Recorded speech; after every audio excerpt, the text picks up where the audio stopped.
Good morning friends, তোমরা সবাই কেমন আছো? নিশ্চয় ভালো আছো। তো আমি সেরকমভাবে ভালো নেই, কারণ আমার শরীরটা ভীষণ খারাপ। তবু ভিডিও করছি তোমাদের জন্য, কষ্ট করে হলে দেখতেই পাচ্ছ আমার উঠানটাতে এত নোংরা হয়ে আছে, কারণ আমি ঝাড় দিইনি এখনো। কী কাজ আমাকে কোলে নিয়ে আমি কি করব বুঝতে পারছিলাম না। তো ওকে নিয়ে আমি ভেবেছি যে হাঁসগুলোকে খেতে দিয়েছে ওর পাপা, তো ওইখানটাতেই যায়। ও হাঁস অনেক ভালোবাসে। তো ওইখানটাতে নিয়ে চলে আসলাম আমার সোনামাকে। আমার সোনামা অনেক ভালোবাসে। তারপরে আমার সোনামাকে ওর পাপার কাছে রেখে আমি কী করলাম, ঘর ঝাড় দিতে চলে আসলাম। তারপরে ভেবেছি ঘর ঝাড় দেওয়ার আগে বেডটা ঠিক করে নিই, কারণ সোনামা ওর পাপা সবাই উঠেই গিয়েছে তার জন্য। তারপরে দেখতেই পাচ্ছ আমি বেডটা ঠিক করছি। আরেকটা কথা বন্ধুরা তোমাদেরকে বলি, আমাদের অনেক দিনের স্বপ্ন পূরণ হতে চলেছে। তো স্বপ্নটা কি যদি তোমরা জানতে চাও, প্লিজ কমেন্ট করে বলো। তোমাদেরকে আমি একটা ভিডিও দিয়ে বলে দেবো কী স্বপ্ন। যদি জানতে চাও কমেন্ট করে বলো। তারপর দেখতে পেলেন তোমাদের সাথে গল্প করতে করতে আমার বিছনাটাও ক্লিন করা হয়ে গেল।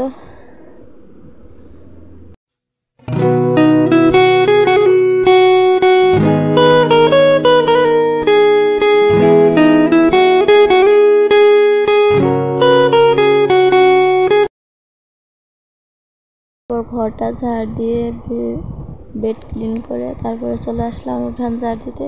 তো আমার সোনামার বাবা কী করছিল, তো দেখতে পাচ্ছি একটা হাঁস ধরে এনে আমাকে কেউ একটা বলছিল, কিন্তু আমি ভুলে গিয়েছি।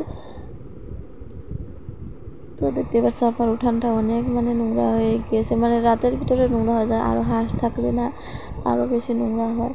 তারপরে দেখো আমার শাশুড়ি মা কি এনেছে, এগুলা শাপলা।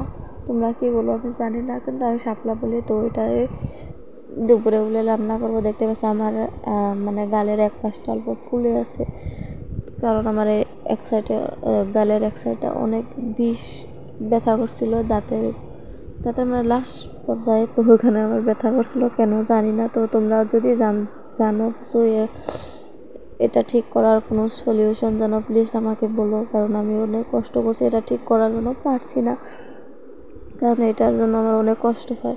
তারপর তো আছে স্কুলেও আমি সেভাবে কথা বলতে ইচ্ছে করে না।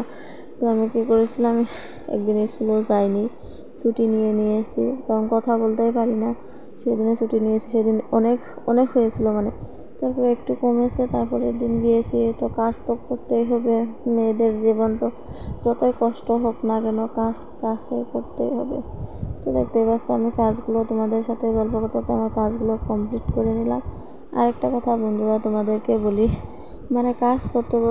গল্প করতে করতে কাজ করা অনেক ভালো লাগে।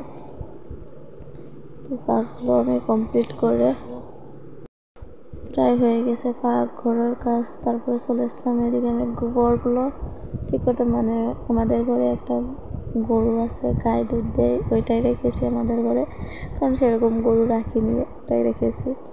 তারপরে দেখতে পাচ্ছ গোবরগুলো ফেলে তারপরে চলে আসলাম আমি বাসনগুলো ধুতে, কারণ কয়েকটা বাসন ছিল আর বাকিগুলো আমি ধুয়ে দিয়েছি রাত্রেই।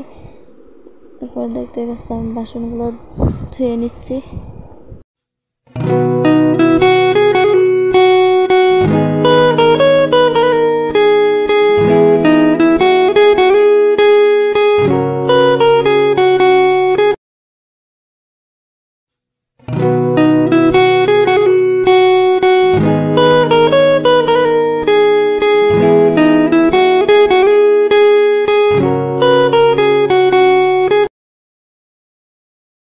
তারপর আমার বাসনগুলো ধোয়া কমপ্লিট হয়ে গেছে। তো বন্ধুরা আরেকটা কথা বলি, আমার সোনামা জানো তো এখন অনেক দুষ্টু হয়ে গেছে। সে কারো কাছে যেতে চায় না, কেন জানি না সে এরকম করে। তো সেই জন্য আরও বেশি কষ্ট হয়, কাজগুলো করতে অনেক কষ্ট হয় সেই জন্য। তারপর দেখলে আমার বাসনগুলো ধোয়া কমপ্লিট। তারপরে চলে আসলাম ব্রাশ করতে। এখন দাঁতটা ব্রাশ করে নিই, কারণ ব্যথা করে আমার ওই দাঁতের ওই পাশটাতে। তারপরে আমার দাঁত ব্রাশ করে চলে আসলাম, ভাত বসিয়ে দিয়েছি। আর আমাদের ঘরে মিস্ত্রি আছে, মিস্ত্রি মিস্ত্রিরাও কাজ করছে, তাদের জন্য ভাত বানাতে হবে, তো অনেকগুলো রান্না করে নিয়েছি। তারপরে দেখতে পেলো দুপুরে আমি স্কুল থেকে চলে আসার পর এটা ভিডিও আর অন করার সময় পাইনি, তো একটু ঘুমিয়ে নিয়েছিলাম দুপুরে স্কুল থেকে আসার পর। তারপরে রাত্রে এটা তালের বড়া বানিয়েছিল। তো কে কে ভালোবাসো প্লিজ বলো। আর আজকের ভিডিও এখানে এন্ড করছি। Bye bye.